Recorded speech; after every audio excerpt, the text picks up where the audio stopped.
If your climbing sessions are feeling random or inconsistent and you often leave the gym thinking, I tried hard but I don't know if what I did was actually productive, then this video is for you. This is something I hear from plateaued climbers all the time. And if you're choosing climbs solely based on the grade or color tag, your sessions are probably less effective than you realize. The problem is that a grade only gives you a small piece of information about a climb.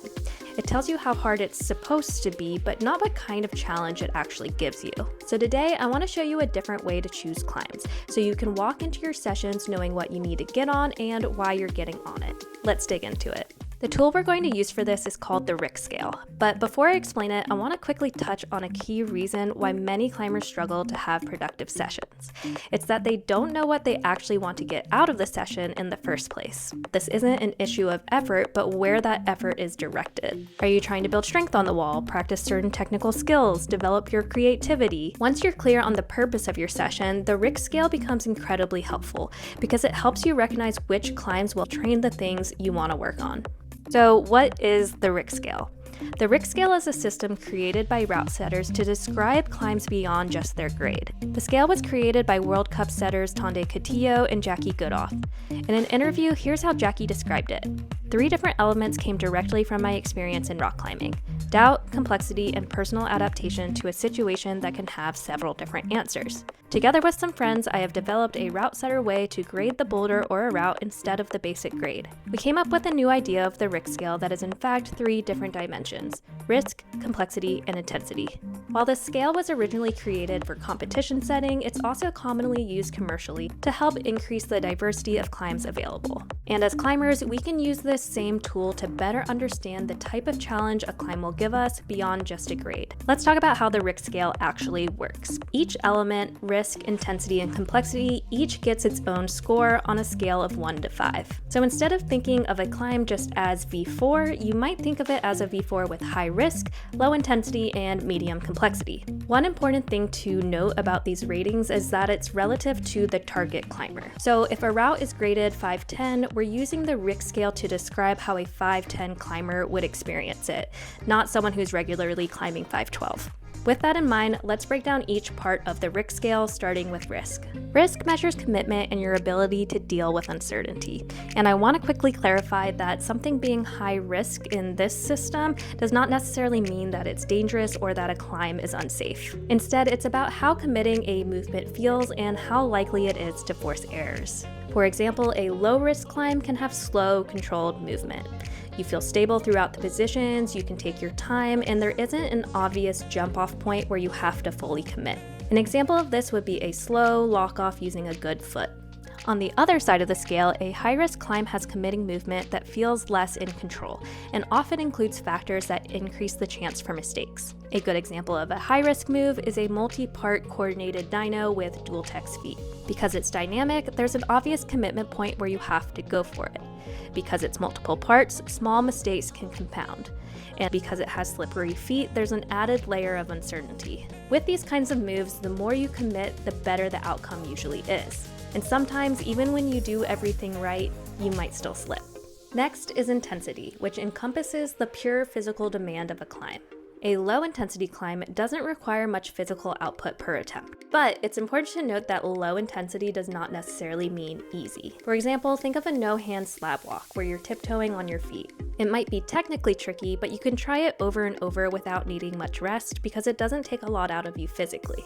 On the other end of the scale, a high-intensity climb is very physically demanding. Each attempt requires high effort, and you'll have to take long rests in between tries because of how much energy it takes. An example would be a classic board-style crimp climb where you're pulling hard on small holds and trying at max effort.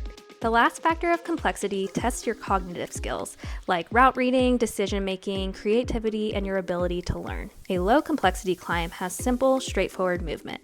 For example, a basic ladder where you go right, left, right, left. I want to again reiterate that low complexity does not necessarily mean easy. It just means you don't have to do a lot of problem solving. You can probably easily read the sequence from the ground, and not much exploration on the wall is required. On the other end of the spectrum, a high complexity climb will feel much trickier. The sequence isn't obvious from the ground, it forces exploration while you're on the wall, and you'll probably have to make some decisions on the go. Over a number of attempts, you might have to try multiple beta options, and it takes more effort and creativity to find a solution. Let's look at some example climbs together, because 2 climbs can have the exact same grade, but have a completely different distribution across the Richt scale. Instead of asking, is this climb hard, you can start asking, how is this climb hard? Once you make that shift, your sessions become much more productive. They stop revolving around chasing numbers and become focused on what you're actually trying to train, which is the foundation for sustainable progress. And I want to quickly mention that that shift is exactly what my new course Beyond Grades is designed to help you make. Inside the course, we break your climbing down into 5 key areas. Instead of guessing what to work on and your sessions feeling random, you'll learn how to identify your weak links and guide your practice towards meaningful progress. If that sounds like something you're interested in, you can learn more through the link in the caption. For now, let's look how the Richt scale plays out with some examples. This first case study climb had a lot going on, beginning with a running start, followed immediately by a coordinated step over, which took me a handful of tries to stick. Once I did stick the first move, I realized that this is where the actual challenge began. I had no idea what to do for this next sequence, and I had to explore and experiment a lot while I was on the wall. Eventually, I came back to this arete method and told myself I had to just commit to the bad volume feat, which did not work out every time, but ultimately I decided that that seemed like the most viable method. So when giving this climb a Richt rating, I would definitely say the risk was fairly high with the dynamic start moves and then needing to trust just these really slippery volume feet. The intensity, once I actually figured out my beta, wasn't too bad, so I'd keep it at a fairly low rating, around 2, and the standout feature of this climb was definitely the complexity. I wasn't able to read the sequence from the ground, and then even when I was on the wall, I still had no idea what I needed to do. So it took a lot of creativity, it took a lot of problem solving, and I'd give it a complexity rating of 5. This second case study climb was essentially the opposite. This was my first go on the climb, and I was pretty confident in the sequence that I read from the ground. It did involve a little bit of sequencing with this cross-under move, but otherwise was very straightforward in the movement. I would definitely say the highlight feature of this climb was the intensity. The holds were pretty small, you had to pull pretty hard and keep quite a bit of tension, but that being said, the moves definitely still felt pretty in control and pretty low risk. So I would give this climb a risk of 1, an intensity of 5, and a complexity of 2. For this last case study climb, the Richt rating might actually differ from person to person, but for myself, this first dynamic sequence, which was a multi-part paddle dyno, was extremely high risk for me because I do not get to practice this type of move a lot. There were a lot of different moving pieces to think about, and I just really struggled to connect them all together, and it forced a lot of falls while I was trying to learn this move. Once I eventually did stick it, the rest of the climb had a moderate intensity. I definitely had to try hard, but was able to manage the rest of the moves on my first try after I stuck the paddle dyno. And for the sequencing, I was fortunate enough to have known the beta. So how I would rate this using the Richt scale would be a high risk of 5, a moderate intensity of 3, and a moderate complexity of 3.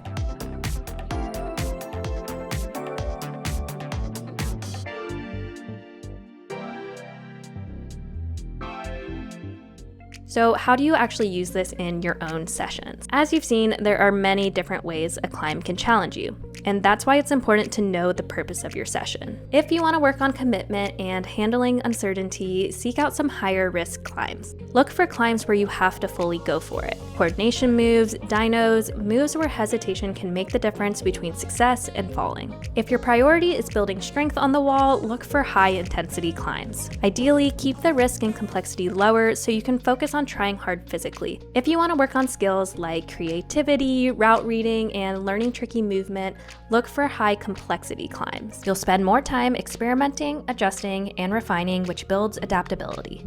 When you use the Richt scale to choose climbs aligned with the goal of your session, your effort becomes more focused and your sessions will become more effective, which again is how long-term progress happens. I hope you found this video helpful. Definitely let me know if you have any questions in the comments. Thank you so much for watching, and I will see you next time.